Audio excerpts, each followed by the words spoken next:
Donc avec les légumineuses, ce qui est super, en association avec le colza, donc on appelle ça des plantes compagnes, donc en fait ils font un joli petit couple. Dès le départ, les légumineuses vont pomper l'azote de l'air et avec leur nodosité, le transformer en nitrate. Et le colza, c'est quoi? C'est une plante nitrophile qui va pomper les nitrates déjà présents dans le sol, plus ceux que la légumineuse va lui fournir, et va pousser. Et en fait, le pari ou l'enjeu, c'est d'avoir un colza le plus développé possible, parce que plus il sera développé, plus il sera rigoureux par rapport aux attaques d'insectes, plus il couvrira le sol avec elle en même temps,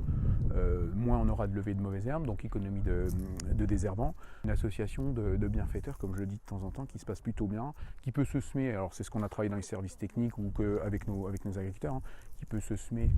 en mélange. Enfin non, qui peut se semer avec le même semoir quand on est équipé de double trémie, ou en deux passages comme ça a été fait sur ce site d'essai,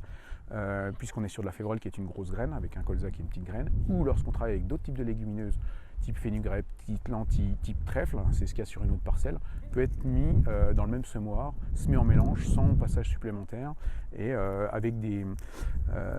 systèmes qui pivotent, des appareils foliaires qui couvrent le sol, donc des complémentarités qu'on peut avoir sur le mélange qui vont être là pour aider le colza à pousser et à être costaud pour affronter les altises qui arrivent, à pomper l'azote du sol